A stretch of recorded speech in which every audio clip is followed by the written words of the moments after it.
Hello friends, आपका मेरे YouTube channel exam के लिए में स्वागत है। इस वीडियो में यूपीपीसीएस 2020 का सामान्य अध्ययन पेपर 2 जिसे हम सी सेट भी कहते हैं उसको सॉल्व किया जा रहा है। क्वेश्चन नंबर 1 से लेकर क्वेश्चन नंबर 100 तक का फुल सोल्यूशन दिया गया है। इसके पहले वाले वीडियो में यूपीपीसीएस 2020 का सामान्य अध्ययन पेपर 1 का पेपर सॉल्व किया जा चुका है, जिसे आप ऊपर आई बटन या इस वीडियो के नीचे डिस्क्रिप्शन पे जाकर देख सकते हैं। जीएस पेपर 2 का पहला क्वेश्चन है, निम्नलिखित में से विवृत स्वर हैं। सबसे पहले आप ये यानी कि स्वर मीन्स वॉवल्स होता क्या है। हिंदी वर्णमाला में वे अक्षर जिनको बोलने के लिए किसी दूसरे अक्षर की हेल्प नहीं लगती है उसे हम क्या कहते हैं, वॉवल्स मीन्स स्वर।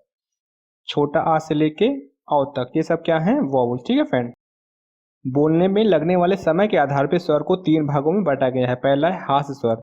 हास्य स्वर को बोलने में बहुत कम समय लगता है, जैसे छोटा आ, छोटी ई, छोटा ऊ, उदी। उसके बाद है दीर्घ स्वर। दीर्घ स्वर को बोलने में जितना टाइम लगता है वो हास्य स्वर का डबल होता है। ठीक है फ्रेंड। जैसे बड़ा आ, बड़ी ई, बड़ा ऊ, ए, ओ, औ। इसके बाद एक और स्वर आता है प्लूत स्वर। प्लूत स्वर में हास्य स्वर में जितना टाइम लगता है उसका 3 गुना लगता है। उसका एग्जाम्पल क्या है, ओम। अब मुंह खुलने के आधार पे स्वर को 2 भागों में बांटा गया है। पहला है विवृत स्वर। इन अक्षरों को बोलते समय हमारा मुंह ज्यादा खुला रहता है, जैसे आ मीन्स बड़ा आ, ओ और औ। इन अक्षरों को आप बोल के भी चेक कर सकते हैं। ठीक है फ्रेंड। तो इस क्वेश्चन का सही उत्तर हमारा क्या होगा, ऑप्शन डी, ओ। विवृत स्वर के बाद एक है संवृत स्वर। संवृत स्वर में क्या होता है, संवृत स्वर में हमारा मुंह विवृत स्वर के रिस्पेक्ट में कम खुलता है, जैसे बड़ी ई, ए और ऊ। अगला क्वेश्चन है, जगत प्लस ईश इक्वल टू जगदीश में कौन सी संधि है। जब कोई व्यंजन किसी दूसरे स्वर या व्यंजन से मिलता है तो कौन सी संधि होती है, व्यंजन संधि। तो हमारा सही उत्तर क्या होगा, ऑप्शन सी, व्यंजन संधि। ठीक है फ्रेंड। अब विसर्ग संधि क्या होती है, जब विसर्ग किसी दूसरे स्वर या व्यंजन से जुड़ता है तो उसे विसर्ग संधि कहते हैं, जैसे कि नम प्लस ते, ये क्या हो जाएगा, नमस्ते। फिर उसके बाद है ऑप्शन बी, स्वर संधि। जब कोई स्वर किसी दूसरे स्वर से मिलता है उसे हम स्वर संधि कहते हैं। स्वर संधि 5 प्रकार की होती हैं। अगला क्वेश्चन है, जिस मूल शब्द में विकार होने से क्रिया बनती है उसे कहते हैं। तो उसका सही उत्तर है हमारा ऑप्शन सी, धातु। अब ये धातु क्या होता है, क्रिया के मूल रूप को हम धातु कहते हैं। कहने का तात्पर्य हमारा ये है कि जिन मूल अक्षरों से क्रियाएं बनती हैं उन्हें हम धातु कहते हैं। जैसे उदाहरण हमारा क्या होगा, पढ़, लिख, खा, ये सब हमारा क्या है, ये मूल धातु हैं। अगर इन धातु के आगे हम कोई प्रत्यय लगा देंगे, मान लीजिए हम यहाँ पे ना लगा देते हैं तो ये क्या बन जाएगी, क्रिया, पढ़ना। यहाँ पे ना लगा देंगे तो ये क्या हो जाएगा, लिखना, ये भी क्रिया बन गई। यहाँ ना लगा देंगे क्या हो जाएगा, खाना, ये भी क्या होगी, क्रिया हो गई। अगला क्वेश्चन है, परिताप शब्द का अर्थ है। परिताप का अर्थ क्या होता है, दुख या संताप। तो हमारा सही उत्तर क्या होगा, ऑप्शन डी। फिर अगला क्वेश्चन है, कभी न कभी में कौन सा क्रिया विशेषण है। अब ये क्रिया विशेषण होता क्या है, जब कोई शब्द क्रिया की विशेषता बताते हैं, मीन्स जब कोई वर्ड किसी वर्ब की क्वालिटी को बताएं तो उसे हम क्या कहते हैं, क्रिया विशेषण। जैसे कि चलना, ये क्या है, ये क्रिया है। अगर हम चलना के आगे लगा दें धीरे धीरे, धीरे धीरे, तो ये जो शब्द है धीरे धीरे वो क्रिया चलना की विशेषता बता रहा है। तो ये हमारा क्या हो जाएगा, धीरे धीरे, ये क्रिया विशेषण हो जाएगा। तो इस क्वेश्चन का हमारा क्या है, कभी न कभी में कौन सा क्रिया विशेषण है। तो उसका सही उत्तर है हमारा ऑप्शन ए, यौगिक। अब ये यौगिक क्रिया विशेषण क्या होता है, ये एक ऐसी क्रिया विशेषण होती है जो कि दूसरे शब्दों में प्रत्यय लगाने से बनता है। ठीक है फ्रेंड। अगला प्रश्न है, मासृ शब्द का विलोम है। अब ये मासृ शब्द क्या होता है, इसका मतलब होता है चिकना या मुलायम। तो इसका विलोम क्या होगा, ऑप्शन सी, रूक्ष। रूक्ष का मतलब क्या होता है, कठोर। फिर अगला क्वेश्चन है, निम्नलिखित वाक्यों में से कौन सा वाक्य विरामदी चिन्ह की दृष्टि से शुद्ध है। तो उसका सही उत्तर है हमारा ऑप्शन सी, क्रोध, फिर कॉमा लगा है, चाहे जैसा भी हो, फिर कॉमा लगा है, मनुष्य को दुर्बल बनाता है। ठीक है फ्रेंड। अब गद्यांश वाले प्रश्न आ गए। इस तरह के प्रश्नों को हल करने का सबसे अच्छा तरीका है कि सबसे पहले आप सारे प्रश्न को पढ़ लीजिए, फिर उसके बाद सारा गद्यांश पढ़िए। ठीक है फ्रेंड, तो इसमें सिर्फ आपको आंसर मिलेगा, बाकी आप इस पैराग्राफ को पढ़ लीजिएगा बाद में और सॉल्व कर लीजिएगा। गद्यांश का पहला क्वेश्चन है, उपर्युक्त गद्यांश का उचित शीर्षक क्या हो सकता है? तो उसका सही उत्तर है हमारा ऑप्शन डी, धर्म का स्वरूप। उसके बाद गद्यांश का दूसरा प्रश्न क्या है, जीवन के उच्च स्तर पर पहुंचने के लिए किन तत्वों की आवश्यकता होती है? तो उसका सही उत्तर है हमारा ऑप्शन सी, पूर्णता, ज्ञान और आनंद। गद्यांश का तीसरा क्वेश्चन है, धर्म मनुष्य में किसका विकास करता है? तो उसका सही उत्तर है हमारा ऑप्शन ए, देवत्व का। फिर उसके बाद गद्यांश का चौथा क्वेश्चन है, धर्म कहाँ निवास करता है? तो इसका सही उत्तर है हमारा ऑप्शन सी, अनुभूति में। फिर गद्यांश का लास्ट क्वेश्चन क्या है, इंद्रियों को आनंद कहाँ से प्रखर होता है? तो उसका सही उत्तर है हमारा ऑप्शन बी, जहाँ जीवन का उच्च स्तर नहीं है। अगला प्रश्न है, निम्नलिखित में से काम के लिए कौन सा शब्द प्रयुक्त नहीं होता है? तो उसका सही उत्तर हमारा ऑप्शन सी, स्वभाव। फिर अगला क्वेश्चन है, यथाशक्ति में कौन सा समास है? यथाशक्ति दो पद से मिलकर बना है। पहला पद क्या है, यथा, दूसरा पद क्या है, शक्ति। तो यथा मतलब क्या होता है, अकॉर्डिंग मीन्स अनुसार। तो इसमें पहला पद क्या है, प्रधान। अगर किसी शब्द में पहला पद प्रधान होता है तो वो कौन सा समास होता है, अव्ययी भाव समास। तो हमारा सही उत्तर क्या होगा, ऑप्शन सी, अव्ययी भाव समास। इसके बाद हम तत्पुरुष समास देख लेंगे। तत्पुरुष समास में दूसरा पद प्रधान होता है। ठीक है फ्रेंड, जैसे पवन पुत्र, पवन पुत्र, यहाँ पे पहला पद क्या है, पवन, दूसरा क्या है, पुत्र। तो ये पुत्र क्या है, प्रधान है। तत्पुरुष समास में कारक चिन्ह से, का, की, के, इन सब का यूज होता है। जैसे कि पवन पुत्र है, इसका मतलब क्या हुआ, पवन का पुत्र। यहाँ बीच में क्या आ रहा है, का आ रहा है। तो ये कौन सा समास होना चाहिए, तत्पुरुष समास।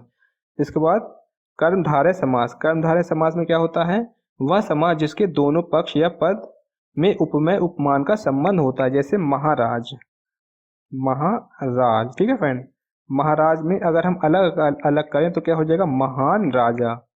फिर उसके बाद है बहुव्रीहि समास। बहुव्रीहि समास में क्या होता है, इसमें कोई प्रधान पद नहीं होता है, पूरा शब्द एक दूसरे मीनिंग को इंडिकेट करता है। जैसे कि दशानन, दशानन का अर्थ क्या होता है, जिसके 10 आनन हो। आनन का मतलब क्या होता है, मुख। जिसके 10 मुख हो उसको हम क्या कहते हैं, रावण। तो इसका मतलब दशानन किसी दूसरे अर्थ को रिप्रेजेंट कर रहा है, तो उस समास को हम क्या कहते हैं, बहुव्रीहि समास।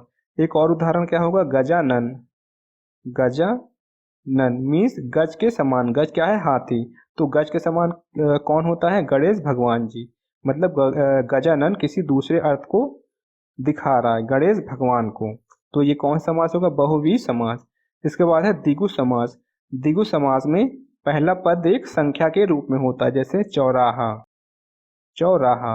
यहाँ पे चौ का मतलब क्या है, 4, और राह का मतलब है रास्ता, जहाँ पे 4 रास्ते मिलते हैं। इसके बाद दूसरा एग्जाम्पल है नौ ग्रह। पहला पद क्या है, 9 मीन्स 9 ग्रहों का समूह। अगला क्वेश्चन है, सामवाय शब्द का अर्थ है। सामवाय शब्द का क्या अर्थ होता है, समूह, झुंड या कोई ग्रुप। तो हमारा सही उत्तर क्या हो जाएगा, ऑप्शन बी, समूह। फिर उसके बाद अगला क्वेश्चन है, जिजीविषा का अर्थ है, इसका मतलब क्या होता है, जीने की इच्छा। तो ऑप्शन बी सही उत्तर हो जाएगा। अगला क्वेश्चन है, 8 कनौजिया 9 चूल्हे लोकोक्ति का अर्थ है। कनौजिया मेनली कन्नौज में रहने वाले लोगों को बोला जाता है। ठीक है फ्रेंड, यहाँ पे 8 कनौजिया हैं और 9 चूल्हे मीन सबका अलग अलग चूल्हा है। तो इसका मतलब क्या होता है कि अलग होने की स्थिति में होना। तो ऑप्शन बी सही उत्तर हो जाएगा, अलगाव की स्थिति। फिर अगला क्वेश्चन है, निम्नलिखित वर्णों में कौन सा वर्ण मूर्धन नहीं है। मूर्धन वर्ण कौन कौन से होते हैं, जो कि हमारे जीभ के नीचे वाले भाग से बोले जाते हैं। जैसे टा, ठा, डा, ढा, ये सब क्या है, मूर्धन। और ऑप्शन ए जा, ये क्या है, ये हमारे मुख के तालु से बोला जाता है। तालु कहाँ होता है, जीभ के ऊपरी भाग को हम क्या कहते हैं, तालु। जैसे चा, छा, जा, झा, ये सब क्या है, तालु से बोले जाते हैं। तो ऑप्शन ए जा मूर्धन नहीं है। ठीक है फ्रेंड, तो सही उत्तर क्या होगा, ऑप्शन ए। फ्रेंड, आप लिस्ट में देख सकते हैं कि कौन से वर्ड हमारे मुंह से किस भाग से बोले जा रहे हैं।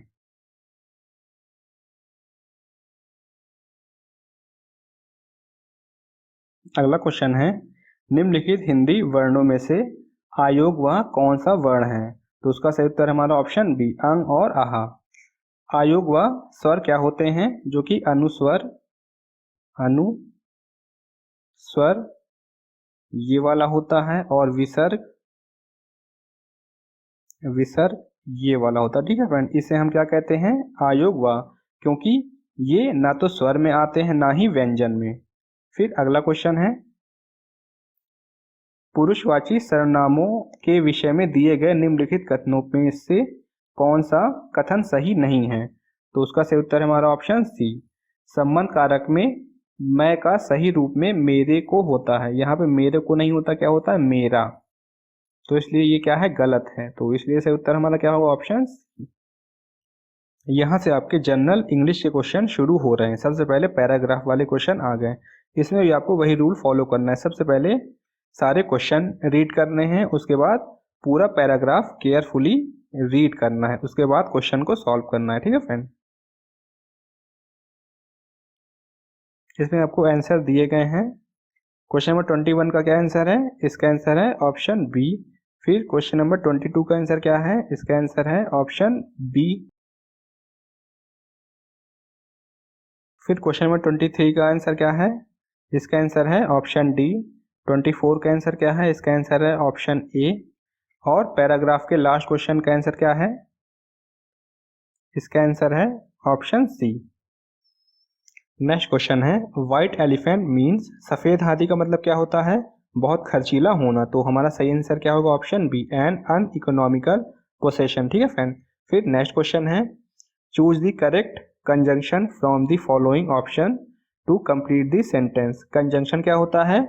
कोई भी दो वर्ड, सेंटेंस, फ्रेज और क्लॉज को जोड़ने के लिए हम कंजंक्शन का यूज करते हैं। तो इस क्वेश्चन का सही उत्तर हमारा क्या होगा? Option C, although. यहाँ पे क्या होगा? He got although he was ill, उसने प्राप्त किया जबकि वह बीमार था। तो ये हमारा सही वाक्य मीन सही सेंटेंस बन जाएगा। नेक्स्ट क्वेश्चन है, choose the correct synonyms of the word abominable. ठीक है फ्रेंड, इसका मतलब क्या होता है? डरावना या घिनौना। ठीक है फ्रेंड, तो इसका सही उत्तर हमारा क्या होगा? ऑप्शन ए, डिसगस्टिंग। इसका मतलब क्या होता है? खराब या घिनौना। फिर अगला क्वेश्चन है, द वर्ड रेंडेविस, इसका मतलब क्या होता है? इसका मतलब है पहले से ही डिसाइड किए गए किसी प्लेस या टाइम पर मिलना। तो सही आंसर हमारा क्या होगा? Option B, a place appointed for a meeting, क्योंकि मीटिंग पहले से ही पूर्व निश्चित की जाती है। नेक्स्ट क्वेश्चन है, which of the following word is wrongly spelled. Option A क्या है? करस्पॉन्डेंस, ये हमारा करेक्ट है। बी क्या है? कनसाइंस, ये भी करेक्ट है। सी क्या है? अकरेंस, ये भी करेक्ट है। ऑप्शन डी आप ध्यान से देखिए, कन्वेनियंस, यहाँ पे जहाँ पे ई है वहाँ पे आई होता है, और जहाँ पे आई है वहाँ पे ई होता है। इसका मतलब कन्वेनियंस यहाँ पे गलत लिखा है। तो सही आंसर हमारा क्या होगा? Option D. फिर नेक्स्ट क्वेश्चन है, change the sentence let it be done at once into active voice. ये क्या है? Passive voice. इम्परेटिव सेंटेंस को पैसिव वॉइस में चेंज करने के लिए हम लेट और बी का यूज करते हैं। अब इसे हम एक्टिव वॉइस में अगर चेंज करेंगे तो क्या होगा? डू इट एट वंस, जो कि आपको ऑप्शन डी में दिया है। तो ऑप्शन डी इस क्वेश्चन का करेक्ट आंसर हो जाएगा। नेक्स्ट क्वेश्चन है, punctuate the following sentence. Sentence क्या है? What ever is right. यहाँ पे दो बार हेल्पिंग वर्ड दी गई है, तो इसके बीच में हमको कॉमा लगाना पड़ेगा। अगर हम कॉमा लगा दें तो हमारा ऑप्शन सी क्या हो जाएगा? सही आंसर हो जाएगा। Whatever is comma is right. फिर अगला क्वेश्चन है, in the pipeline means, in the pipeline का मतलब क्या होता है? Work in process. ठीक है फ्रेंड, तो सही उत्तर हमारा क्या होगा? Option A, in the process of being developed. Next question है, in this sentence he finish the job at one go. यहाँ पे गो जो वर्ड है ये क्या बता रहा है? ये स्ट्रेस ऑफ टाइम को बता रहा है। तो मतलब ये क्या होगा? नाउन होगा, इसलिए ऑप्शन बी सही आंसर हो जाएगा। फिर अगला क्वेश्चन है, change this sentence I never eat meet he explain into indirect speech. ये क्या है? डायरेक्ट स्पीच है। अब अगर इसी सेंटेंस को आप किसी दूसरे पर्सन को बताएंगे तो कैसे बताएंगे? कि he explain that he never eat meat. तो ऑप्शन सी सही आंसर हो जाएगा। यहाँ से आपके मैथ्स के क्वेश्चन स्टार्ट हो गए। पहला क्वेश्चन क्या है, यदि x by Y equal to 2 minus X by Y तो X cube plus X Y square upon में X cube plus Y cube का मान होगा। सबसे पहले आप इसको सॉल्व करिए तो देखिए क्या होगा, y by x equal to 2 minus x upon y. यहाँ पे एक्स वाई को आप इधर ले आइए तो क्या हो जाएगा, इधर लाएंगे तो y upon x plus x by y, x by Y equal to क्या हो जाएगा 2। तो यहाँ से x square plus y square equal to क्या हो जाएगा 2xy। अगर इसको आप इधर लेके आएंगे तो माइनस में हो जाएगा, तो ये किसका फॉर्मूला बन जाएगा, x माइनस वाई का होल स्क्वायर का फॉर्मूला। ठीक है फ्रेंड, x माइनस वाई का होल स्क्वायर का फॉर्मूला। यहाँ से आप x equal to y put कर सकते हैं। ठीक है फ्रेंड, अब इस वैल्यू को आप इस इक्वेशन में पुट कर देंगे तो आपका आंसर क्या आ जाएगा, ऑप्शन D1, जो कि सही उत्तर भी है। अगला क्वेश्चन है, ए एवं बी दो समुच्चय हैं। ए में 10 सदस्य हैं तथा बी में 18 सदस्य हैं। A union B equal to 20, तो ए इंटरसेक्शन बी में कितने सदस्य होंगे। इसका डायरेक्ट फॉर्मूला होता है A union B equal to क्या होता है, A plus B minus A intersection B. ठीक है फ्रेंड, तो सारी वैल्यू सिर्फ आपको यहाँ पुट करना है। इसकी वैल्यू 20 है, इसकी वैल्यू 10 है, इसकी वैल्यू 18 है और इसकी वैल्यू आपको फाइंड करना है। अब आप इसको इधर ले आइए और 20 को इधर ले जाइए तो ए इंटरसेक्शन बी की वैल्यू आपकी क्या आ जाएगी, ये वैल्यू आपकी आ जाएगी 8, ऑप्शन सी। ठीक है फ्रेंड, अगला क्वेश्चन है, किसी समचतुर्भुज के विकर्ण 32 सेंटीमीटर तथा 24 सेंटीमीटर हैं, उसका परिमाप होगा। समचतुर्भुज क्या होता है, समचतुर्भुज की सारी भुजाएं बराबर होती हैं और आमने सामने की भुजाएं एक दूसरे के समांतर मींस पैरेलल होती हैं। समचतुर्भुज के दोनों विकर्ण एक दूसरे को 90 डिग्री पर प्रतिच्छेद करते हैं मींस बराबर काटते हैं, ये 90 डिग्री होगा। अगर ये बड़ा वाला विकर्ण कितना है 32 सेंटीमीटर, तो 32 का आधा कितना हो जाएगा 16 और यहाँ भी 16। छोटा वाला विकर्ण कितना है 24 सेंटीमीटर, तो यहाँ पे 12, यहाँ पे 12। इससे आप आसानी से समचतुर्भुज की भुजा निकाल सकते हैं। ये भुजा मान लीजिए x है, तो इस त्रिभुज में आप पाइथागोरस प्रमेय लगा दीजिए। क्या होगा, x इक्वल टू क्या हो जाएगा हमारा अंडर रूट 16 का स्क्वायर प्लस 12 का स्क्वायर। इसको आप हल करेंगे तो आपका आंसर क्या आ जाएगा, अंडर रूट 400। अंडर रूट 400 की वैल्यू क्या आती है 20। ये तो आपका भुजा की वैल्यू आ गई, लेकिन क्वेश्चन में आपसे परिमाप पूछ रहा मीन्स चारों माप। तो ये 20 आ गया, ये भी 20 है क्योंकि सब बराबर होती हैं, ये भी 20 और ये भी 20। तो परिमाप क्या होगी 80 सेंटीमीटर, ऑप्शन डी सही आंसर हो जाएगा।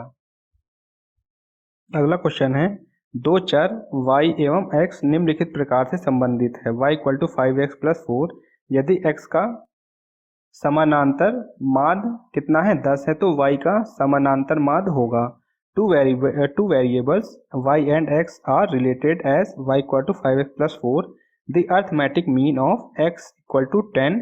Arithmetic mean of y will be. अगर किसी सिंगल टर्म का समांतर माध्य आपको दिया है तो वही समांतर माध्य वो टर्म हो जाता है। जैसे x का समांतर माध्य मीन्स अर्थमेटिक मीन कितना है 10, तो x की वैल्यू भी क्या हो जाएगी 10। ये रूल होता है। ठीक है फ्रेंड, इसको आप अच्छे से याद रखिएगा। तो सिंपली आपको वैल्यू पुट करना है यहाँ पे y इक्वल टू एक्स की वैल्यू 10 रखेंगे तो 10 गुणे 5 प्लस 4, तो कितना आंसर आपका आ जाएगा 54, जो कि आपको ऑप्शन बी में दिया हुआ है। अगला क्वेश्चन है, प्रथम 20 धनात्मक सम संख्याओं का माध्य है। The mean of first 20 positive even number is, तो सबसे छोटा इवन नंबर क्या होगा 2। अब आपको लास्ट टर्म निकालना है क्योंकि ये किस में है, ये समांतर श्रेणी में है AP में। तो लास्ट टर्म निकालने का फॉर्मूला क्या होता है, अंतिम पद इक्वल टू पहला पद A plus n-1 into difference. Difference कितना होगा 2, तो यहाँ से पहला पद कितना है 2, n की वैल्यू 20 -1 गुणे 2, तो L की वैल्यू आ गई 40। ये अंतिम पद, अगर पहला पद पता चल जाए और अंतिम पद पता चल जाए तो आप सम आसानी से निकाल सकते हैं। इसका सम कितना होगा, इक्वल टू n/2 इंटू पहला पद प्लस अंतिम पद। तो यहाँ से n की वैल्यू 20/2 ब्रैकेट में पहला पद कितना है 2 और अंतिम पद कितना है 40। तो इसको सॉल्व करेंगे आपको तो आपका क्या आ जाएगा, पूरा सम 420। ये तो सिर्फ सम आया है, लेकिन आपसे क्वेश्चन में मीन पूछ रहा है, माध्य। तो माध्य कैसे निकालते हैं, माध्य हम सम अपॉन टोटल नंबर कितना है 20, सम कितना है 420 और ये 20 है। तो इसको आप सॉल्व करेंगे तो 21 आ जाएगा, जो कि आपको ऑप्शन डी में दिया गया है। अगला क्वेश्चन है, निम्नलिखित में से कौन सा संप्रेषण में पराभाषी संकेत है। Which of the following is a paralinguistic Q in communication. तो उसका सही उत्तर हमारा ऑप्शन सी, स्वर संबंधी क्षेपण, जिसे हम टोनल पिच भी कहते हैं। अब ये पैरालिंग्विस्टिक क्यू क्या होता है, ये एक नॉन वर्बल कम्युनिकेशन होता है जिसमें किसी वर्ड्स का यूज में शब्दों का प्रयोग नहीं किया जाता। ठीक है फ्रेंड, इसमें सिर्फ टोन का यूज करते हैं। जैसे हाँ को इंग्लिश में क्या कहते हैं, यस। अगर हम टोन का यूज करें तो हम क्या बोलेंगे, ये क्या हुई, टोन हुई। तो इस तरह की टोन किस में यूज की जाती है, पैरालिंग्विस्टिक क्यू में। अगला क्वेश्चन है, किस प्रकार के संप्रेषण नेटवर्क में समूह के नेता के उद्भव की संभावना होती है लेकिन समूह के सदस्यों की दृष्टि निम्नतर होती है। In which type of communication network there is a likelihood of emergence of a group leader but lower satisfaction among the member of the group. तो उसका सही आंसर है हमारा ऑप्शन ए, चक्र प्रकार में, जिसे हम व्हील टाइप कहते हैं। ये क्या होता है, इसमें बीच में एक लीडर होता है, ग्रुप लीडर, और इससे ही क्या होता है, कम्युनिकेशन एक व्हील के फॉर्म में होता है चारों तरफ। ठीक है फ्रेंड, चारों तरफ कम्युनिकेशन होता है, लेकिन जो इनके बीच में होगा वो कम्युनिकेशन नहीं होगा, इसलिए सेटिस्फैक्शन भी क्या होता है, कम होता है। फिर उसके बाद ऑप्शन बी, वृत्ताकार प्रकार में क्या होता है, सर्किल टाइप में, इसमें कम्युनिकेशन एक सर्किल के फॉर्म में होता है, सर्किल के फॉर्म में, ऐसे फिर ऐसे फिर ऐसे ऐसे फिर ऐसे, ये एक सर्किल के फॉर्म में। फिर उसके बाद चेन टाइप में क्या होता है, एक सीरीज में कम्युनिकेशन होता है, इससे होगा फिर इससे फिर इससे फिर इसी तरह कम्युनिकेशन आगे बढ़ता जाएगा एक सीरीज में, उसी को हम क्या कहते हैं, चेन टाइप। फिर नेक्स्ट है बाधित प्रकार, बैरेट टाइप, इसमें कम्युनिकेशन क्या होता है, बीच में कहीं स्टॉप हो जाता है, उसे हम क्या कहते हैं, बाधित प्रकार। अगला क्वेश्चन है, निम्नलिखित में से कौन सा ऊर्ध्वमुखी संप्रेषण में संगठनात्मक मौन का एक उदाहरण है। Which of the following in an example of organisational silence in upward communication.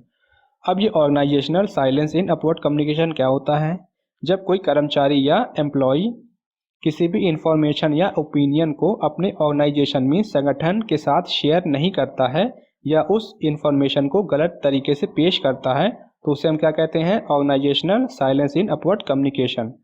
तो इसका सही उत्तर हमारा क्या होगा, ऑप्शन सी, निस्पंदन, जिसे हम फिल्टरिंग भी कहते हैं। फिल्टरिंग का मतलब क्या होता है, किसी भी इंफॉर्मेशन को गलत तरीके से बताना या मैनिपुलेट करना। फिर अगला क्वेश्चन है, निम्नलिखित में से कौन सा सकारात्मक श्रवण का रूप नहीं है। Which of the following is not a form of positive listening. तो उसका सही उत्तर हमारा ऑप्शन डी, निर्णयात्मक श्रवण, जिसे हम जजमेंटल लिसनिंग कहते हैं। अगला क्वेश्चन है, निम्नलिखित में से कौन सा शोर से संबंधित संप्रेषण में बाधा नहीं है। Which of the following is not a communication barrier related to noise. तो उसका सही आंसर हमारा ऑप्शन सी, दिक आग प्रारूप, जिसे हम इंग्लिश में डायडिक आर्केटाइप्स कहते हैं। अब ये डायडिक आर्केटाइप क्या है, इसमें जितनी भी डिबेट्स, नेगोशिएशन, मीडिया इंटरव्यू और फॉर्मल मीटिंग्स आती हैं। अगला क्वेश्चन है, पार विभागीय समितियां रूप हैं, cross departmental committees are form of. तो उसका सही उत्तर हमारा ऑप्शन डी, पार्श्विक संप्रेषण का, जिसे हम लैटरल कम्युनिकेशन भी कहते हैं। लैटरल कम्युनिकेशन में किसी भी इंफॉर्मेशन, आइडिया या फीलिंग को एक ही ऑर्गेनाइजेशन के अंदर एक डिपार्टमेंट से दूसरे डिपार्टमेंट या फिर एक व्यक्ति से दूसरे व्यक्ति के बीच में शेयर किया जाता है, इसीलिए यहाँ पे क्रॉस डिपार्टमेंटल कमेटी कहा गया। ठीक है फ्रेंड, अब option A means optimum communication में क्या होता है, कम्युनिकेशन बहुत लिमिटेड होता है। फिर उसके बाद ऑप्शन बी अपवर्ड कम्युनिकेशन में क्या होता है, कम्युनिकेशन लो से टॉप लेवल के बीच में होता है, मतलब लो से टॉप की ओर जाता है। फिर डाउनवर्ड कम्युनिकेशन में क्या होता है, टॉप से लो की ओर जाता है। अगला क्वेश्चन है, संप्रेषण प्रक्रिया में संदेश रूपांतरण की सफलता की जांच की जा सकती है। In the communication process successful transfer of message can be check through. तो उसका ऐसे उत्तर है हमारा ऑप्शन सी, प्रतिपुष्टि द्वारा, जिसे हम फीडबैक भी कहते हैं। अगला क्वेश्चन है, एक व्यक्ति किसी फोटोग्राफ को दिखाते हुए कहता है, फोटोग्राफ में दर्शित महिला मेरे भांजे की नानी है। स्टेप बाय स्टेप हम क्वेश्चन को सॉल्व करेंगे। ये व्यक्ति है जो कि एक फोटोग्राफ में एक महिला को दिखा रहा है, महिला, ठीक है फ्रेंड, महिला को दिखा रहा है और क्या कह रहा है, फोटोग्राफ में दर्शित महिला मेरे भांजे की नानी है। इसका भांजा एक पीढ़ी क्या होगा, नीचे होगा, और ये भांजे की नानी है।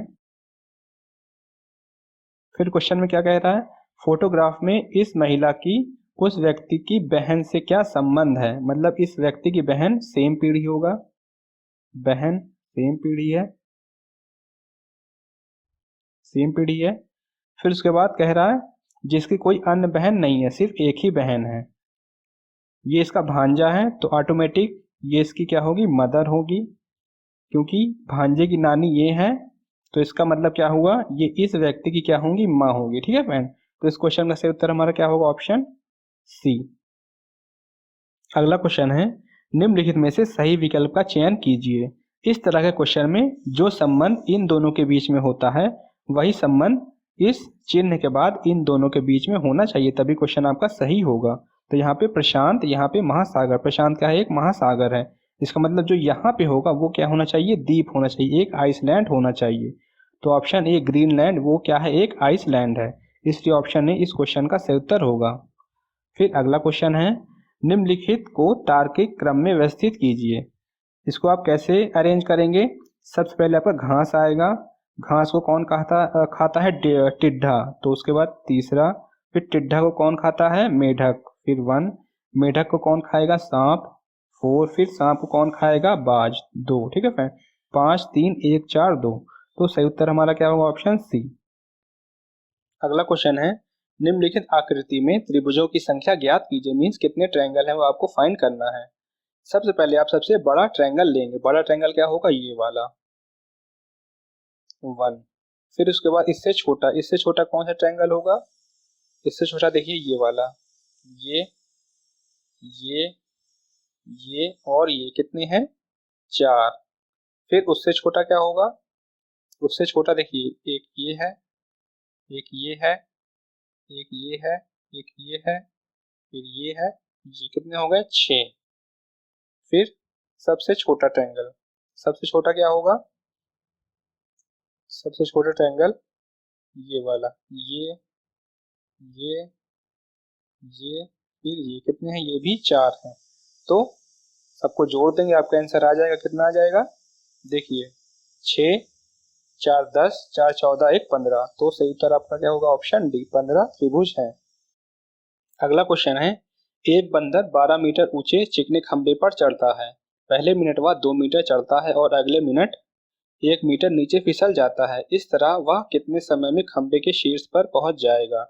ये कोई खंबा है और ये बंदर है, ये बंदर इस खंबे पे चढ़ने की कोशिश कर रहा है। क्वेश्चन में कह रहा है कि पहले मिनट तो वह 2 मीटर ऊपर चढ़ जाता है, लेकिन दूसरे मिनट वो 1 मीटर नीचे फिसल जाता है, मीन्स 2 - 1 कितना हो गया, 1 मीटर। तो इसका मतलब 2 मिनट में वो 2 मिनट में कितना चढ़ रहा है, 1 मीटर। इसी तरह 4 मिनट में कितना चढ़ जाएगा, 2 मीटर। 6 मिनट में कितना चढ़ जाएगा, 3 मीटर। 8 में कितना चढ़ जाएगा, 4 मीटर। फिर 10 मिनट में कितना चढ़ जाएगा, 10 मिनट में 5 मीटर चढ़ जाएगा। ठीक है फ्रेंड, इसी तरह अगर हम 20 मिनट का निकालें तो 20 मिनट में वो कितना मीटर चढ़ेगा, 10 मीटर। ठीक है फ्रेंड, ये 10 मीटर तक चढ़ गया। फिर अगले मिनट वो कितना चढ़ रहा है, 2 मीटर, मतलब 20 + 1 अगर हम करेंगे तो ये यहाँ क्या होगा, 10 + 2, तो यहाँ पे ये 12 मीटर हो गया और हमारा टाइम कितना आया, 21 मिनट। ठीक है फ्रेंड, तो 21 मिनट तक वो बंदर खंबे के शीर्ष तक पहुंच जाएगा। तो सही उत्तर हमारा क्या होगा? Option B 21 minute. अगला क्वेश्चन है, सूची 1 को सूची 2 से सुमेलित कीजिए तथा सूची के नीचे दिए गए कोड के आधार पर अपने उत्तर का चुनाव कीजिए। लिस्ट 1 और लिस्ट 2 को आपको करेक्टली मैच करना है। ये क्या है? सभी मनुष्य मरणशील हैं। तो ये क्या होता है? ये सर्वव्यापी सकारात्मक होता है, मीन्स यूनिवर्सल अफर्मेटिव। तो ए का 3 से मैच हो जाएगा। सिर्फ ऑप्शन डी में ही ए का 3 से मैच किया गया है, तो ऑप्शन डी इस क्वेश्चन का सही उत्तर होगा। अगला क्वेश्चन है, किसी समस्या की स्थिति में पूर्व में सामना की गई समस्या से समानता के आधार पर निर्णय की प्रक्रिया को कहते हैं। The process of judging some problem situation on the basis of its similarity with one encountered earlier is known as. तो उसका सही उत्तर हमारा ऑप्शन बी प्रतिनिधकता का स्वशोध, जिसे हम ह्यूरिस्टिक ऑफ रिप्रेजेंटेटिवनेस भी कहते हैं। इसमें क्या होता है? जजमेंट के आधार पे एक अनुमान लगाया जाता है। ठीक है फ्रेंड। अगला क्वेश्चन है, निम्नलिखित में से कौन सा समस्या समाधान में कभी कभी बाधा उत्पन्न करता है? Which one of the following sometimes hinders the problem solving. तो उसका सही आंसर हमारा ऑप्शन बी मानसिक विन्यास, जिसे मेंटल सेट भी कहते हैं। हमारा मेंटल सेट पास्ट में हुई हैबिट्स और एक्सपीरियंस के अकॉर्डिंग वर्क करता है। इसीलिए कभी कभी क्या होता है, हमारी जो प्रॉब्लम सॉल्विंग एबिलिटी होती है वो अनकॉन्शियस तरीके से हो जाती है।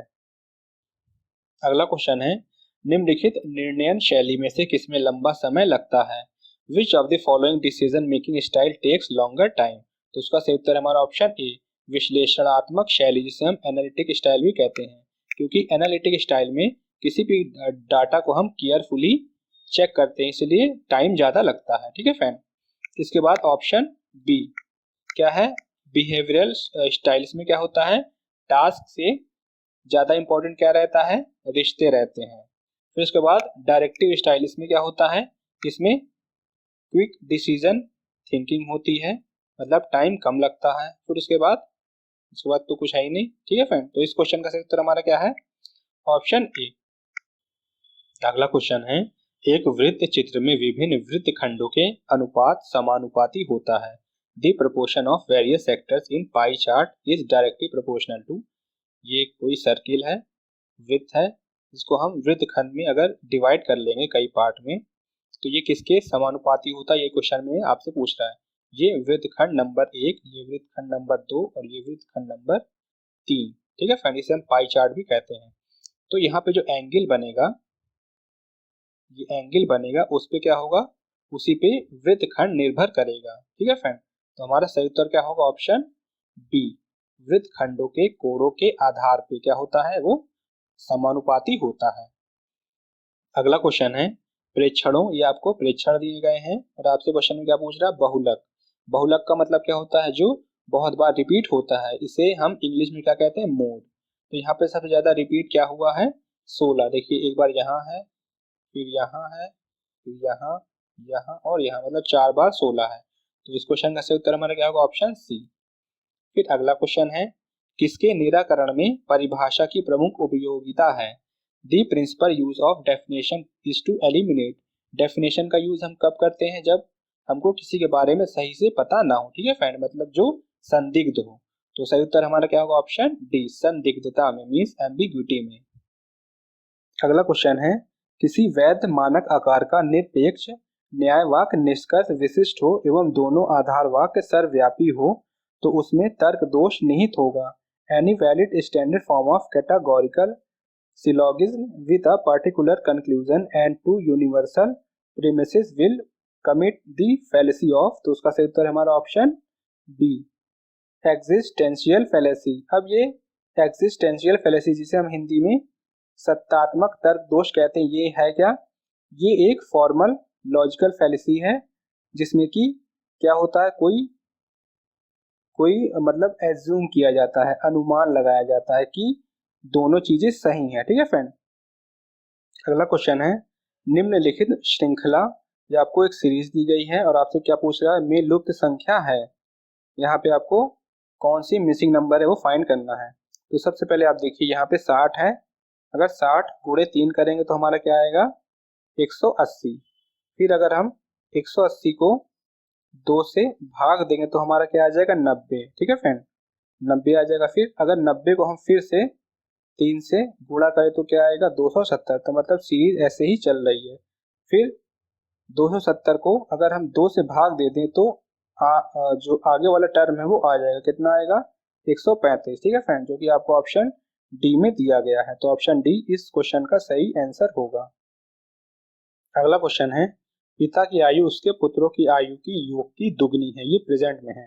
तो इक्वेशन हम बना लेंगे, फादर की एज उसके दोनों सन की एज के योग के कितना है डबल, तो डबल पहला सन और दूसरा सन, ये प्रेजेंट में इक्वेशन बन गया। फिर आपसे क्या कह रहा है, 20 वर्ष पश्चात पिता की आयु, तो पिता की आयु 20 वर्ष बाद कितनी होगी f+20, ये कितनी है दोनों पुत्रों की आयु के योग के बराबर हो जाएगी।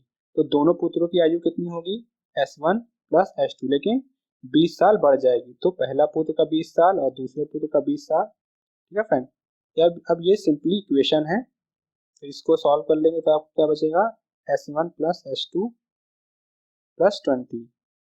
यहाँ से आप S1 प्लस S2 की वैल्यू क्या रख देंगे f/2। तो यहाँ पे अगर आप f/2 रख देंगे प्लस 20, तो यहाँ से फादर की वर्तमान आयु कितनी आ जाएगी 40 साल। ठीक है फ्रेंड, 40 साल। तो सही उत्तर हमारा क्या हो जाएगा ऑप्शन ए। अगला क्वेश्चन है, निम्नलिखित कूट संकेतों में से सही विकल्प द्वारा अनुक्रम को पूर्ण कीजिए। अगर ये वाला चिन्ह आता है तो जो संबंध इन दोनों में होगा वही संबंध इन दोनों में होगा, जो यहाँ पे खाली जगह आपको दिया है। तो देखिए ई के बाद क्या आ रहा है एफ मतलब 1 बढ़ रहा है, फिर उसके बाद जी के बाद क्या आ रहा है आई मतलब 2 बढ़ रहा है, फिर आई के बाद क्या आ रहा है एल मतलब 3 बढ़ रहा है, फिर के के बाद क्या आ रहा है ओ मतलब 4 बढ़ रहा है। तो इसी तरह यहाँ भी होगा। तो एफ के बाद 1 बढ़ाएंगे, एफ के बाद क्या आएगा जी, फिर एच के बाद 2 बढ़ाएंगे, एच के बाद अगर हम 2 बढ़ाते हैं तो क्या आएगा एच आई जे, फिर जे आ जाएगा। फिर जे के बाद 3 बढ़ाएंगे, जे के बाद 3 बढ़ाएंगे तो क्या आ जाएगा जे के एल एम, तो यहाँ एम आ जाएगा। फिर एल एल के बाद 4 बढ़ाएंगे तो क्या आ जाएगा 4 हमारा आ जाएगा पी। तो इस क्वेश्चन का सही उत्तर हमारा क्या होगा ऑप्शन डी।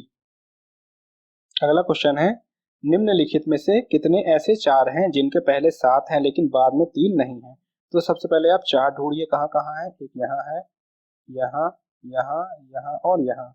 फिर क्या कह रहा है इसके पहले 7 हो, तो यहाँ पे है, यहाँ पे है, यहाँ है, यहाँ है और यहाँ, मतलब सारी जगह है। फिर क्या कह रहा है कि बाद में 3 ना हो, तो बाद में 3 कहाँ पे नहीं है, यहाँ पे है, यहाँ पे है, यहाँ और यहाँ। इस प्लेस पे देखिए 4 के पहले 3 है तो ये काउंट नहीं होगा। तो कितने ऐसे 4 हैं 1 2 3 4। तो सही उत्तर हमारा क्या हो जाएगा ऑप्शन ए 4। अगला क्वेश्चन है, लड़कों की एक पंक्ति में यदि ए बाईं ओर से 10वें स्थान पर है और बी दाईं ओर से 9वें स्थान पर है, यदि दोनों अपने स्थान आपस में बदल लेते हैं तो ए बाईं ओर से 15वें स्थान पर हो जाता है। पंक्ति में कुल कितने लड़के हैं। तो देखिए ये लेफ्ट है, ये राइट है, ये एक लाइन है। सबसे पहले क्या कह रहा है कि ए बाईं ओर से 10वें स्थान पे है, मीन्स लेफ्ट साइड से कितना है 10वें स्थान पे 10 प्लेस पे। फिर क्या कह रहा है बी बी दाईं ओर से 9वें, मीन्स राइट से कितने स्थान पे है ये 9वें स्थान पे है। अब आपसे क्वेश्चन में कह रहा है यदि दोनों अपना स्थान आपस में बदल लेते हैं, मतलब ए यहाँ आ जाता है और बी यहाँ चला जाता है, फिर इसके बाद क्या होगा तो ए बाईं ओर से 15वें स्थान पर हो जाता है, मीन्स लेफ्ट साइड से कितना हो जाएगा ए, यहाँ पे इसका कितना हो जाएगा 15। ठीक है फ्रेंड, तो अगर ये 15 हो गया और यहाँ से कितना है 9। ठीक है फ्रेंड, तो टोटल कितने लड़के हैं 15 प्लस 9 माइनस 1, ये टोटल लड़के हो जाएंगे, कितना हो जाएगा 23। ठीक है फ्रेंड, 23 हमारा सही उत्तर आ गया। तो ऑप्शन सी में आपको 23 दिया है, तो ऑप्शन सी इस क्वेश्चन का सही उत्तर होगा। अगला क्वेश्चन है, नीचे दिए गए शब्दों को सार्थक क्रम में व्यवस्थित कीजिए। यहाँ पे आपको 6 शब्द दिए गए हैं। सबसे पहले क्या आएगा आगमन तीसरा, फिर उसके बाद परिचय पांचवा, फिर उसके बाद प्रस्तुति पहला, फिर उसके बाद क्या आएगा चौथा चर्चा, फिर लास्ट में क्या आएगा संतुति मीन्स रिकमेंडेशन। 2। तो सही उत्तर हमारा क्या हो जाएगा? Option A. अगला क्वेश्चन है, 3 आदमी या 7 औरतें एक कार को 32 दिन में पूरा कर लेते हैं। 7 आदमी और 5 औरतें मिलकर उसके दुगने कार को पूरा करेंगे। सबसे पहले आपको क्वेश्चन में ये देखना है कि बीच में या लगा है कि और लगा है। अगर या लगा होगा तो दोनों को आपको अलग अलग देखना है, अगर और लगा है तो दोनों को कंबाइन करना पड़ेगा। ठीक है फ्रेंड। 3 आदमी की कैपेसिटी कितनी है?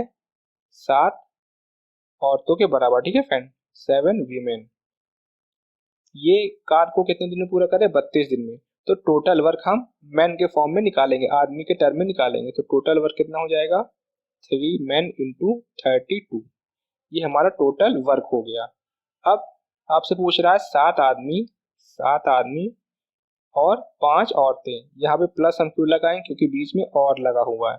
तो 5 औरतें उसी काम को कितने दिन में पूरा करते हैं? मान लीजिए डी दिन में पूरा करते हैं, तो डी इक्वल टू उसी काम को, तो वो वर्क हमारा क्या होगा? ये टोटल वर्क। ठीक है फ्रेंड, इस वैल्यू को हम यहाँ रख देंगे 3m इंटू 32। अब आपको W को M के टर्म में रखना है। यहाँ से W की वैल्यू आप क्या रखेंगे? W equal to 3m by 7। इस वैल्यू को आप यहाँ पे रख देंगे तो देखिए क्या आ जाएगा? 7m plus 15m upon 7 into d equal to 3m into 32। यहाँ से आपको डी की वैल्यू फाइंड करनी है।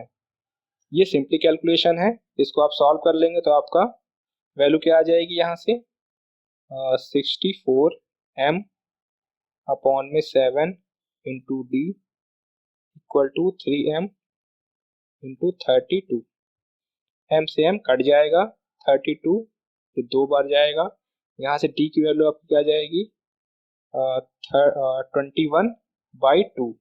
उसी कार्य को करने में कितना टाइम लग रहा है? 21/2 दिन। ठीक है फ्रेंड, लेकिन क्वेश्चन में आपसे दुगने कार को पूछ रहा है, तो इसे 2 से मल्टीप्लाई करेंगे तो कितना आ जाएगा हमारा? 21 दिन। ठीक है फ्रेंड, तो आंसर आपका क्या आ गया? 21 दिनों में। तो ऑप्शन बी सही उत्तर हो जाएगा। अगला क्वेश्चन है, 127 मीटर और 98 मीटर लंबी 2 रेलगाड़ियां विपरीत दिशाओं में क्रमानुसार 35 किलोमीटर प्रति घंटा तथा 55 किलोमीटर प्रति घंटा की चाल से जा रही हैं। मिलने के कितने समय बाद वे एक दूसरे को पार कर जाएंगी? पहली ट्रेन और ये दूसरी ट्रेन है, ये दोनों अपोजिट डायरेक्शन में जा रही हैं, विपरीत दिशाओं में। ठीक है फ्रेंड, इसकी लंबाई कितनी है? 127 मीटर। इसकी लंबाई कितनी है? 98 मीटर। इसकी स्पीड कितनी है? 35 किलोमीटर प्रति घंटा। इसकी 55 किलोमीटर प्रति घंटा। अगर ये दोनों रेलगाड़ी अपोजिट डायरेक्शन में जा रही हैं तो मिलने का समय कितना होगा? टी इक्वल टू दोनों रेलगाड़ियों की लंबाई को हम जोड़ देंगे, 127 प्लस 98, और इनकी स्पीड यहाँ पे क्या हो जाएगी? जुड़ जाएगी, क्योंकि ये अपोजिट डायरेक्शन में जा रही हैं। तो 35 प्लस 55, क्योंकि ये किलोमीटर प्रति घंटा में है, इसको हमको मीटर पर सेकंड में चेंज करने के लिए 5/18 से भाग देना पड़ेगा। ठीक है फ्रेंड, तब ये जाके सॉल्व होगा। अगर क्वेश्चन में कहता कि ये दोनों रेलगाड़ियां एक ही डायरेक्शन में जा रही हैं तो यहाँ पे प्लस की जगह क्या होता? माइनस होता। ठीक है फ्रेंड, इसको भी आप अच्छे से याद रखिएगा। इसको आप सिंपली सॉल्व करना है, सॉल्व कर लेंगे आपका आंसर टी इक्वल टू कितना आ जाएगा? 9 सेकेंड। ठीक है फ्रेंड, जो कि आपको ऑप्शन सी में दिया हुआ है। अगला क्वेश्चन है, यदि x की पावर 3 प्लस y की पावर 3 बराबर 35 और x गुणे y बराबर 6, x हमेशा y से बड़ा होगा तो x माइनस y का मान होगा। यहाँ पे x गुणे y इक्वल टू कितना आ रहा है? 6, और कंडीशन क्या है? x की वैल्यू y से बड़ी होनी चाहिए। तो यहाँ पे हम कौन कौन सी वैल्यू रख सकते हैं? या तो 6 रख लें और y को 1 रख लें, या तो x को हम 3 रख लें और y को 2 रख लें।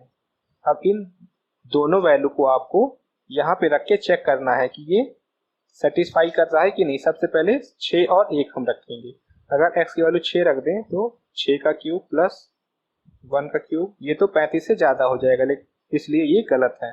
फिर x की वैल्यू 3 रख दीजिए, 3 का क्यूब प्लस y की वैल्यू 2 रख दीजिए, 2 का क्यूब, तो ये कितना आ रहा है 35, ये सेटिस्फाई कर रहा है। ठीक है फ्रेंड, तो x की वैल्यू कितनी हो जाएगी 3 और y की वैल्यू कितनी हो जाएगी 2। आपकी वैल्यू निकल के आ गई।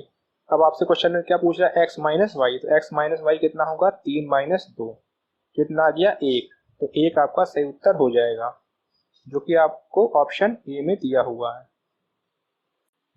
अगला क्वेश्चन है, यदि बहुपद x की पावर 6 माइनस 1 के दो गुणनखंड x माइनस 1 एवं x प्लस 1 है तो उसके अन्य गुणनखंड है।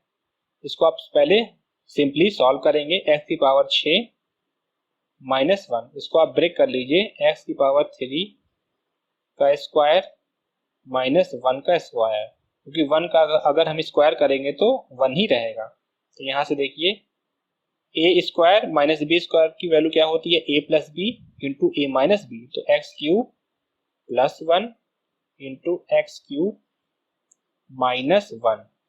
यहाँ से अब एक्स क्यूब प्लस 1 को ब्रेक करेंगे तो यहाँ क्यूब लगा देंगे, कोई फर्क नहीं पड़ता क्योंकि 1 है। तो ये वैल्यू क्या आ जाएगी एक्स प्लस 1 ब्रैकेट में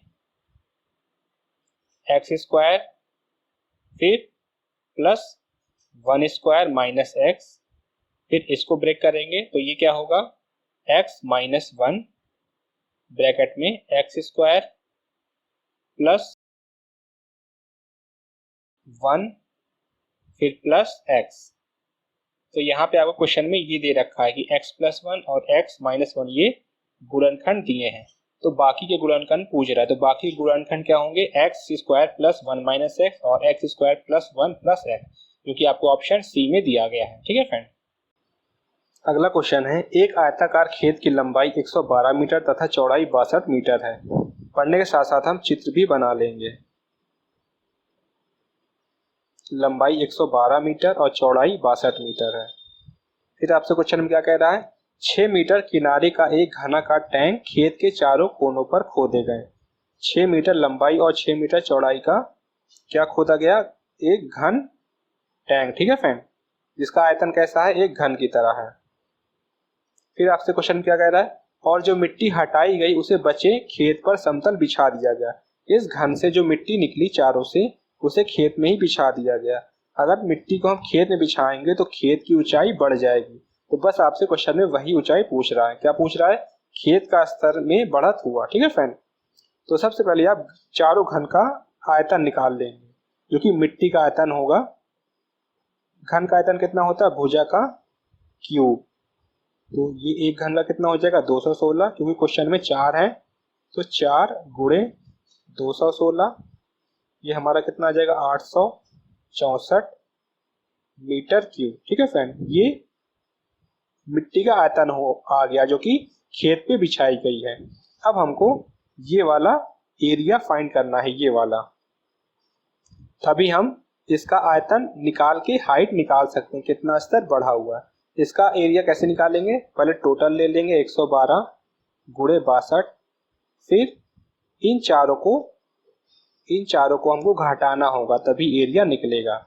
तो 4 है तो 4 गुणे एरिया कितना होगा 6 गुणे 6, तो ये हमारी वैल्यू कितनी आ जाएगी 6 9 4 4 माइनस 144, इसको सॉल्व करेंगे आपका कितना आ जाएगा 6800 मीटर स्क्वायर। ये इसका तो एरिया आ गया मीटर स्क्वायर।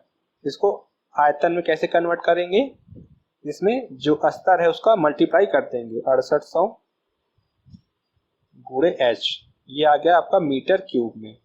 अब इसको और इसको आप बराबर में रख देंगे तो h की वैल्यू आपकी निकल आएगी। ठीक है फ्रेंड, तो देखिए कैसे निकलेगी 6800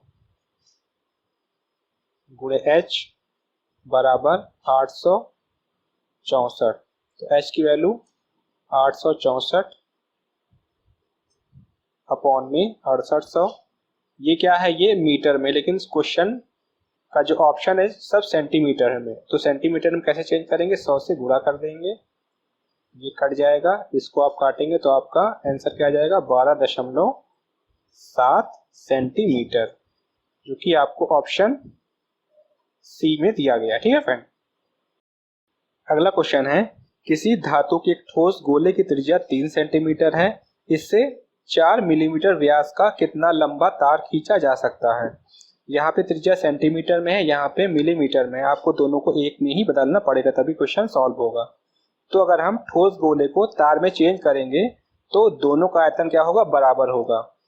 तो ठोस गोले का आयतन 4/3 पाई आर क्यूब, आर की वैल्यू कितनी है 3, तो 3 का क्यूब, फिर इक्वल टू तार का आयतन, तार क्या है, एक बेलन की तरह है, बेलन का आयतन कितना होता है पाई आर स्क्वायर एल, एल लंबाई है, यही आपसे क्वेश्चन में पूछ रहा है।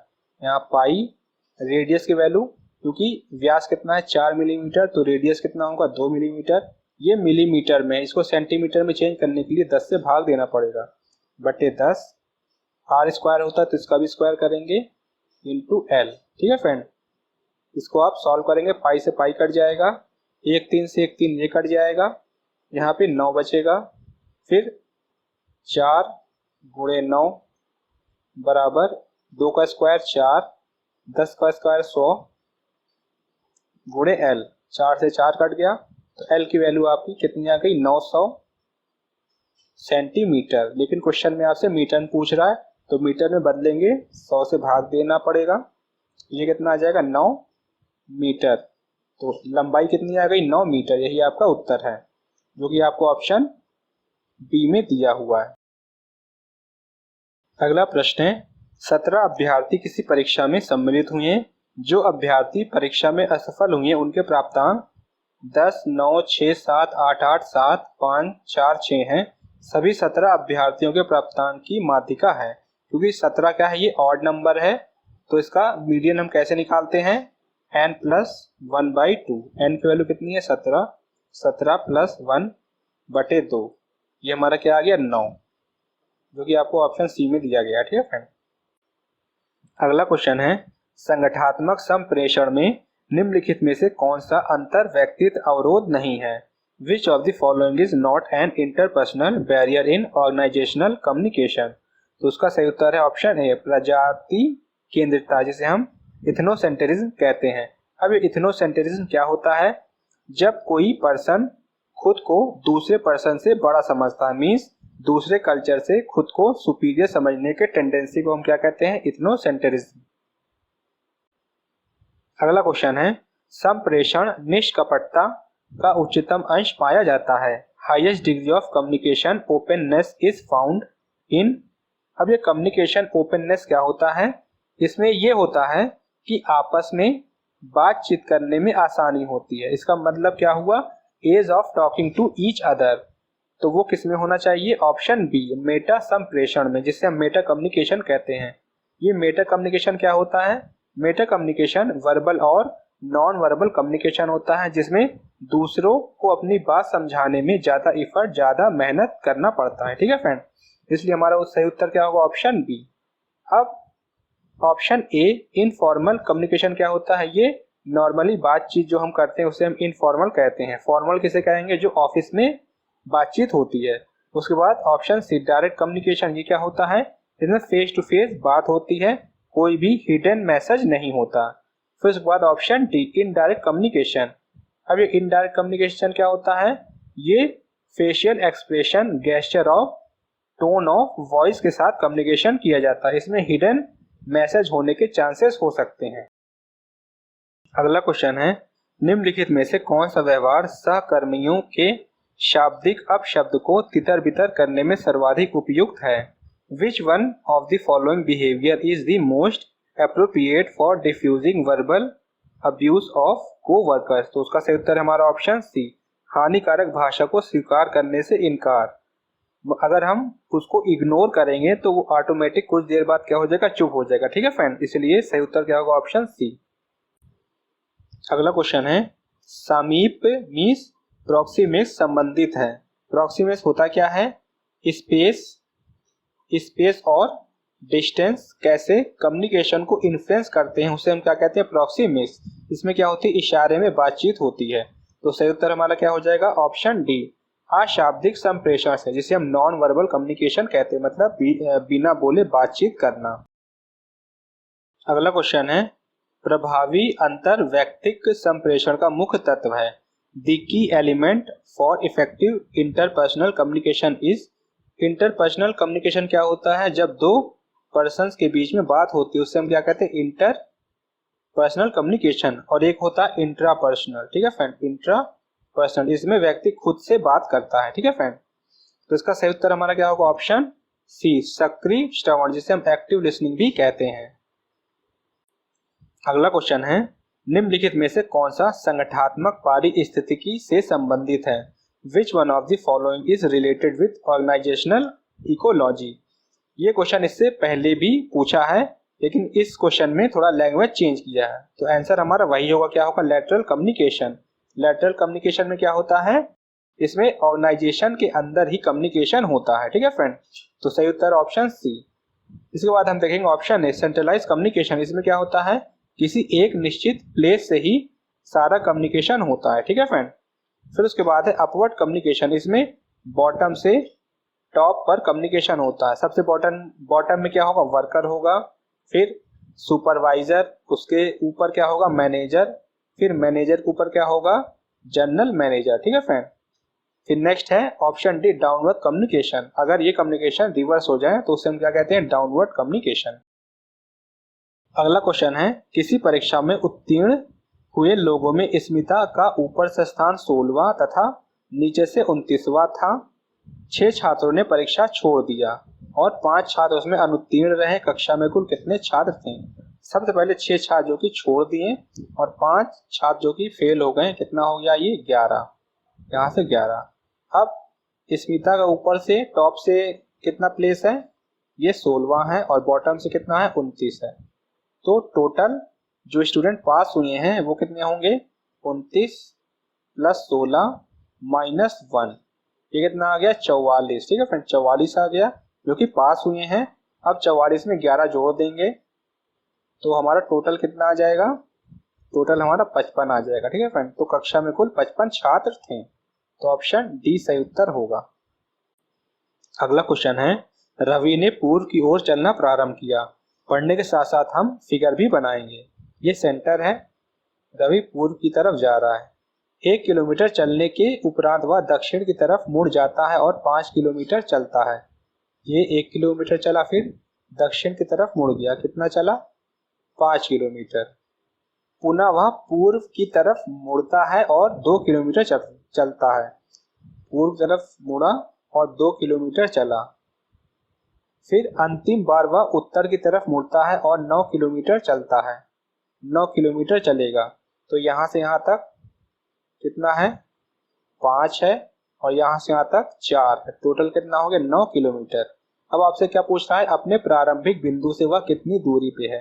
प्रारंभिक कहाँ पे है? ये है, और लास्ट में वो कहाँ जाके पहुंचा? यहाँ पे। तो इन दोनों की दूरी आपसे क्वेश्चन में पूछ रहा है, तो ये कैसे निकालेंगे?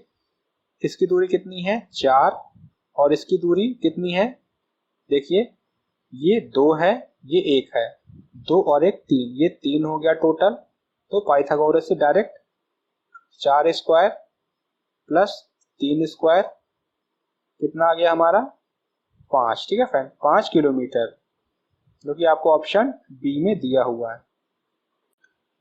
अगला प्रश्न है, निम्नलिखित में से कौन सा रेखा चित्र शरीर, कान, मुंह के संबंध को सही तरीके से व्यक्त करता है? तो हमारा सही उत्तर क्या होगा? ऑप्शन ए।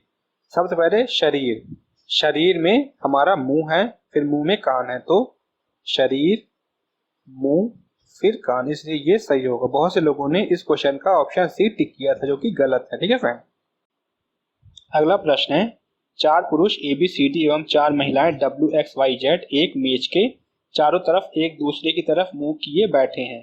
अब एक दूसरे की तरफ मुंह किए बैठे, इसका मतलब क्या हुआ? कि वो सभी एक सर्कुलर मेज के चारों तरफ बैठे हैं, तभी सभी का मुंह एक दूसरे की तरफ होगा। कितने लोग हैं? 8 लोग हैं, तो 8 भाग में हम डिवाइड कर लेंगे।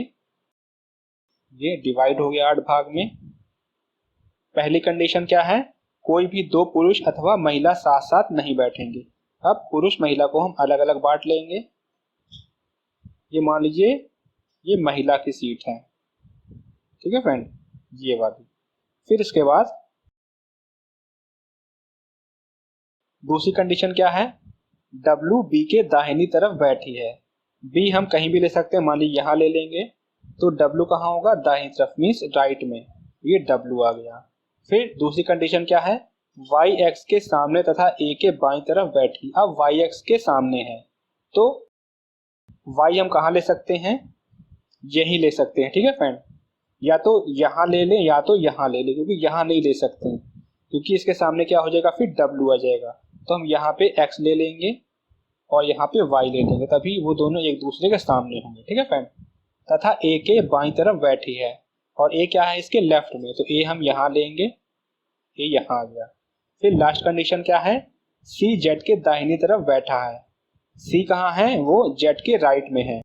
अब यहाँ पे सी हम कहाँ लेंगे, देखिए सी हम यहाँ लेंगे और जेड को हम यहाँ लेंगे, क्योंकि सिर्फ जेड ही बचा है यहाँ पे, तो जेड ये है हुआ। क्योंकि X Y Z sorry X Y और डब्ल्यू तो पहले ही हो चुके, तो जेड हमारा फिर यहीं पे आएगा, तो सी भी हमारा यहीं आएगा, ठीक है फ्रेंड। तो सिर्फ बचा क्या, ए बी सी हो गया, तो डी सिर्फ बचा, तो डी सिर्फ हम यहाँ पे लिख देंगे, तो ये हमारा सही ऑर्डर आ गया। अब आपसे क्वेश्चन में क्या पूछ रहा है, तो वे दो कौन है जो डी के दोनों ओर बैठे हैं। ये डी है, डी के दोनों तरफ कौन बैठा है, एक डब्ल्यू है और एक वाई है। तो हमारा सही उत्तर क्या होगा, ऑप्शन ए। अगला क्वेश्चन है, किसी निश्चित कोड भाषा में 1 5 7 8 9 को x T Z A L और 2 3 4 6 को NPSU के रूप में लिखा गया है। उसी कोड भाषा में 2 3 5 4 9 को किस प्रकार लिखा जाएगा। तो यहाँ पे 2 को क्या लिखा गया है, 2 को N, फिर 3 को P लिखा गया है, फिर उसके बाद 5 को क्या लिखा गया है, T, फिर 4 को क्या लिखा गया है, 4 को S लिखा गया है, फिर 9 को क्या लिखा गया, 9 को L। तो हमारा सही ऑर्डर क्या होगा, NPTSL, जो कि आपको ऑप्शन सी में दिया गया है। अगला प्रश्न है, निम्नलिखित आकृति में लुप्त अंक ज्ञात कीजिए, ये आपको फाइंड करना है। इस तरह क्वेश्चन में आपको देखना पड़ता है कि सभी नंबरों में क्या संबंध है। यहाँ पे 21 है, यहाँ 98 और ये आपको निकालना है। तो यहाँ 21 कैसे आया, अगर हम 4 का स्क्वायर, 2 का स्क्वायर और 1 का स्क्वायर करेंगे तो 21 आ जाएगा। इसी तरह 5 का स्क्वायर करेंगे, 3 का स्क्वायर करेंगे और 8 का स्क्वायर करेंगे तो 98 आ जाएगा। तो बस यही संबंध सब में हम देख लेंगे।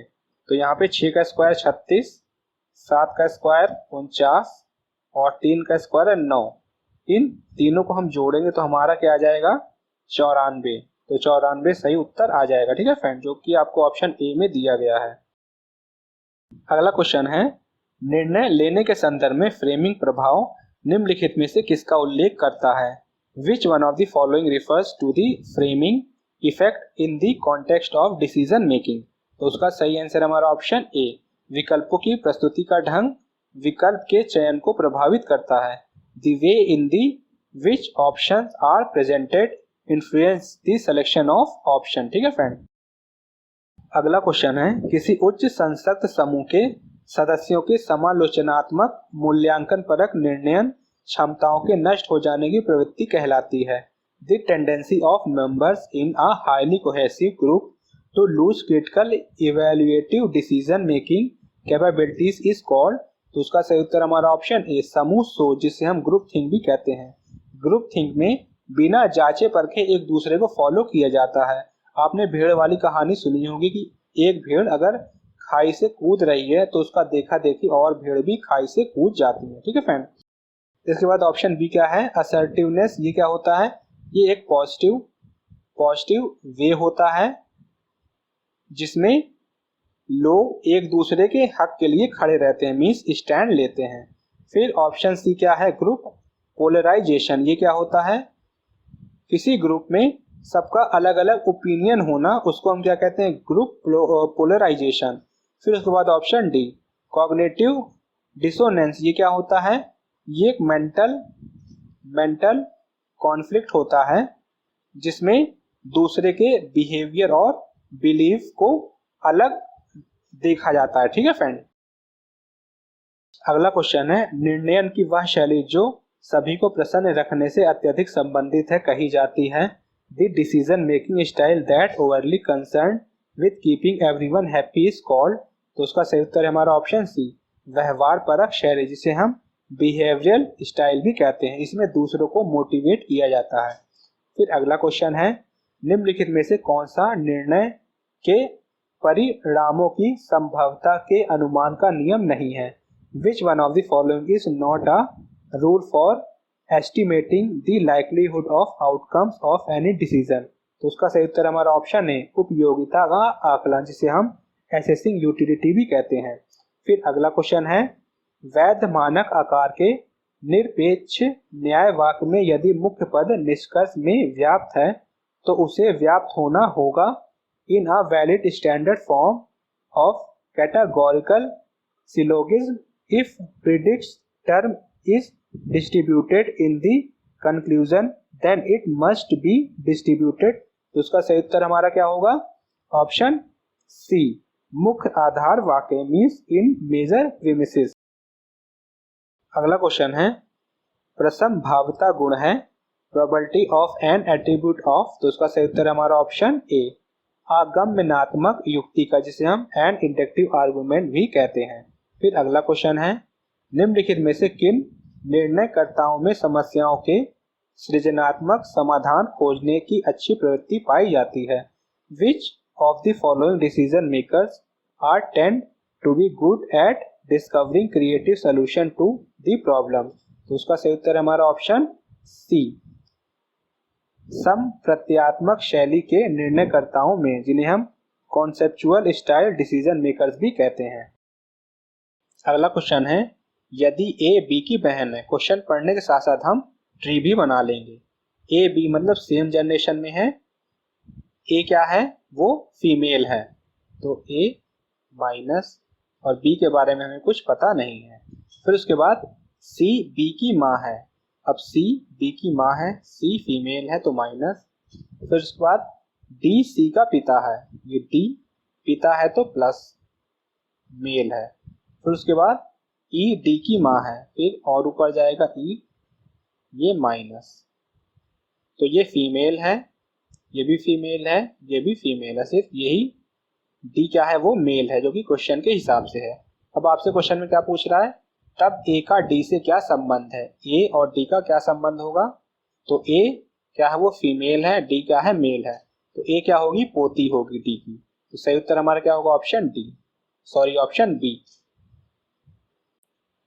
अगला क्वेश्चन है, यदि आप 1 से 100 तक की सभी संख्याएं लिखते हैं तो आप कितनी बार 3 लिखते हैं।